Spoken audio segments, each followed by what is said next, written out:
하나님 감사합니다. 오늘도 새벽에 하나님을 예배하며 하루의 삶을 열게 하심에 진심으로 감사드립니다.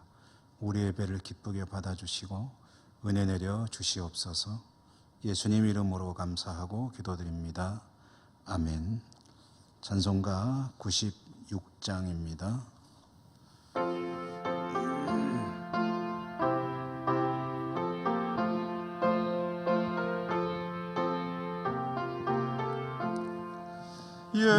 예수님은 누구신가?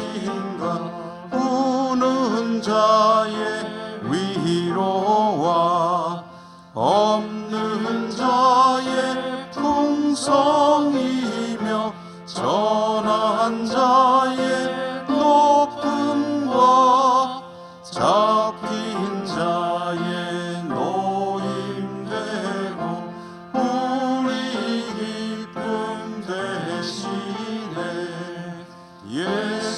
예수님은 누구신가? 약한 자의 강함과 눈먼 자의 비추시며 병든 자의 고침과 죽은 자의 부활되고 우리 생명 되시네. 예수님은 누구신가? 주한 자의 정함과 죽을 자의 생명이며 죄인들의 중보와 멸망자의 구원되고 우리 병과 되시네. 예수님은 누구신가?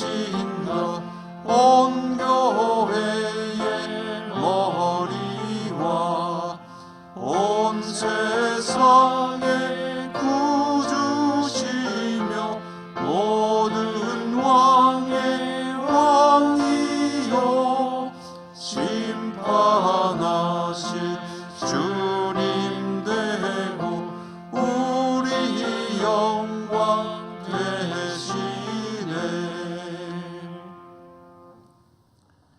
오늘 성경 말씀 신약 성경 마태복음 2장 13절에서 끝절 23절까지 한 절씩 교독으로 읽겠습니다. 2장 13절에서 23절까지. 그들이 떠난 후에 주의 사자가 요셉에게 현몽하여 이르되 헤롯이 아기를 찾아 죽이려 하니 일어나 아기와 그의 어머니를 데리고 애굽으로 피하여 내가 내게 이르기까지 거기 있으라 하시니 일어나서 밤에 아기와 그의 어머니를 데리고 애굽으로 떠나가 헤롯이 죽기까지 거기 있었으니 이는 주께서 선지자를 통하여 말씀하신 바 애굽으로부터 내 아들을 불렀다 함을 이루려 하심이라. 이에 헤롯이 박사들에게 속은 줄 알고 심히 노하여 사람을 보내어 베들레헴과 그 모든 지경 안에 있는 산의 아이를 박사들에게 자세히 알아본 그때를 기준하여 2살부터 그 아래로 다 죽이니 이에 선지자 예레미야를 통하여 말씀하신 바 라마에서 슬퍼하며 크게 통곡하는 소리가 들리니 라헬이 그 자식을 위하여 애곡하는 것이라. 그가 자식이 없으므로 위로받기를 거절하였도다 함이 이루어졌느니라. 헤롯이 죽은 후에 주의 사자가 애굽에서 요셉에게 현몽하여 이르되 일어나 아기와 그의 어머니를 데리고 이스라엘 땅으로 가라. 아기의 목숨을 찾던 자들이 죽었느니라 하시니 요셉이 일어나 아기와 그의 어머니를 데리고 이스라엘 땅으로 들어가니라. 그러나 겔라오가 그의 아버지 헤롯을 이어 유대의 임금됨을 듣고 거기로 가기를 무서워하더니 꿈에 지시하심을 받아 갈릴리 지방으로 떠나가 나사렛이란 동네에 가서 사니 이는 선지자로 하신 말씀에 나사렛 사람이라 칭하리라 하심을 이루려 함이로라. 아멘. 오늘 주신 말씀의 성취라는 제목으로 잠시 말씀 전해드리고 기도하도록 하십시다. 헤롯은 동방 박사들의 방문으로 인하여 메시아의 탄생 소식을 듣게 되었죠. 왕의 자리에 대해서 집착이 대단했던 헤롯, 그는 어떻게든 메시아 유대인의 왕을 제거해야 되겠다는 계획을 세웁니다. 그러나 인간이 어떻게 하나님의 계획을 변경할 수 있겠습니까? 이미 유대인의 왕으로 태어나신 주님이 헤롯의 칼날 아래 또 그 계획에 차질이 있을 수는 없겠죠. 하나님은 미리 요셉과 마리아를 또 예수님을 이집트로 피난을 보냅니다. 헤롯은 예수님 일가가 이집트로 피난 간 것은 몰랐습니다. 뒤늦게 박사들이 자신에게 이야기하지 않고 다른 길로 돌아간 것을 알게 된 헤롯은 아주 크게 분노했습니다. 이왕 이렇게 됐다면 아기를 죽여야 되는데 어떻게 해야 되겠느냐. 헤롯이 생각한 것은 참으로 잔인한 계획이었죠. 베들레헴에서 태어난 아기를 다 죽이면 될 거 아니냐, 이런 생각을 했습니다. 헤롯은 박사들에게 별이 나타났던 시점이 언제였는지를 아주 꼼꼼히 물었던 적이 있습니다. 그렇기 때문에 별이 나타난 시점을 알고 있고요. 그것이 바로 메시아가 탄생한 시기라고 본다면 조금 더 넉넉히 잡자 해가지고 한 2년쯤으로 잡은 것 같습니다. 그래서 헤롯이 명하기를 베들레헴에서 2년 안 된 2년 이하의 아기들은 다 죽여라 라고 명하였고요. 이 잔인한 명령 때문에 베들레헴의 많은 아기들이 그만 희생이 되고 말았습니다. 이렇게 헤롯은 아기들을 다 죽이면 그 속에 메시아도 끼어 있지 않겠느냐라고 계산을 했지만 사실 이미 예수님 일가는 이집트로 피신을 한 상태였죠. 요셉과 마리아는 이집트로 피난했다가 헤롯이 죽은 후에 다시 베들레헴으로 돌아오게 됩니다. 다만 헤롯의 뒤를 이어 이 유대 지방을 다스리게 된 사람이 이제 아켈라오라고 하는 아들이라는 소식을 들었을 때 이 아켈라오는 아버지 헤롯 못지않게 아주 잔인하고 성격이 괴팍한 그런 사람으로 알려지고 있습니다. 그 소식을 듣자 그만 또 두려움 때문에 베들레헴으로 가지 않고 원래 자신들이 살던 곳 나사렛으로 가서 자리를 잡게 되었다 하는 그런 이야기입니다.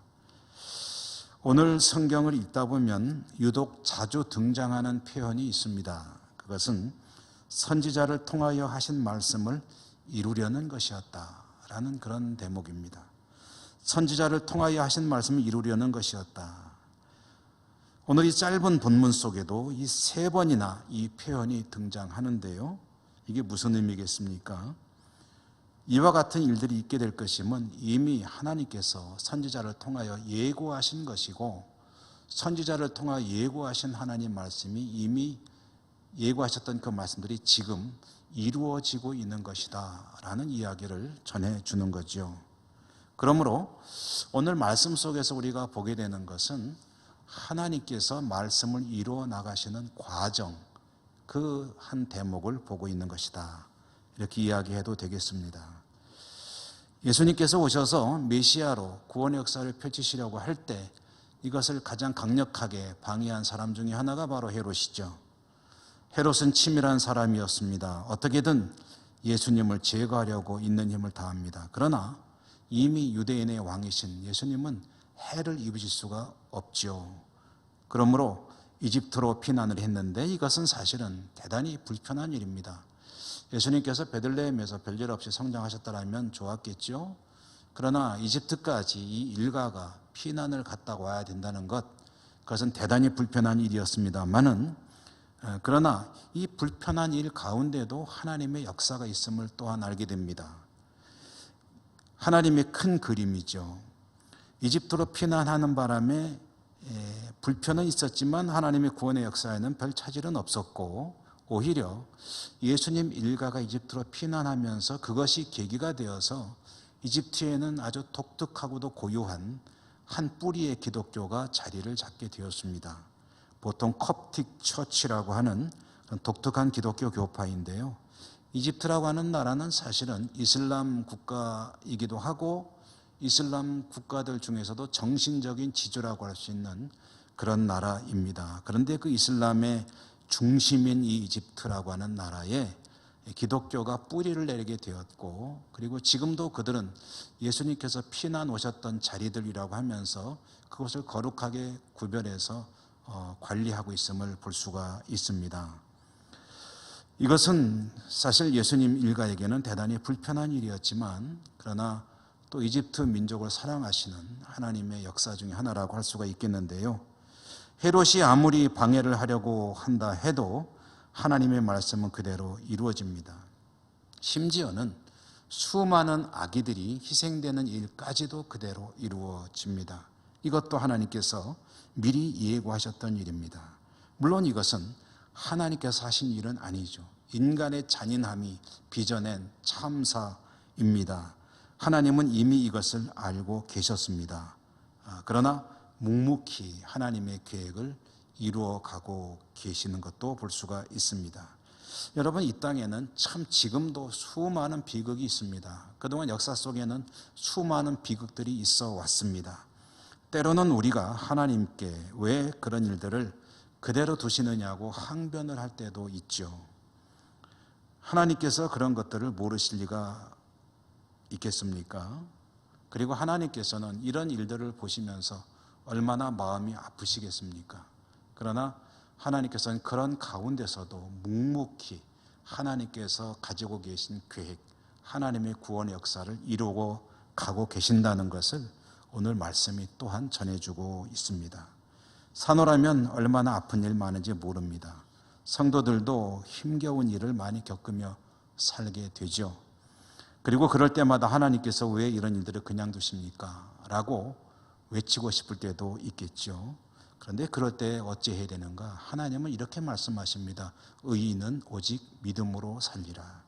비록 이런 모순과 여러 가지 비극이 범벅이 된 세상일지라도 그 가운데서도 하나님의 구원의 역사는 계속해서 진행이 되고 있으니 믿음의 사람은 그 하나님의 구원 역사를 믿고 확신을 가지고 하나님의 약속과 말씀을 품고 오늘도 믿음으로 살아가면 되는 것이다 라는 그런 말씀이죠.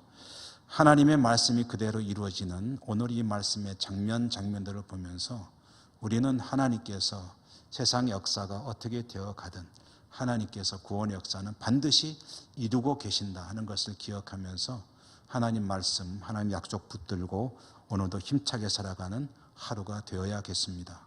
여러분에게 그 은혜가 풍성하시기를 주님 이름으로 축원합니다. 기도하겠습니다.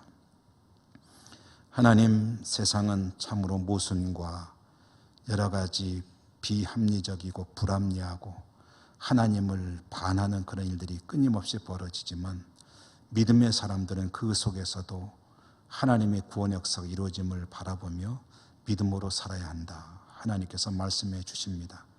하나님의 계획은 말씀대로 하나하나 이루어져 가고 있음을 오늘 말씀이 증거해 주고 있습니다.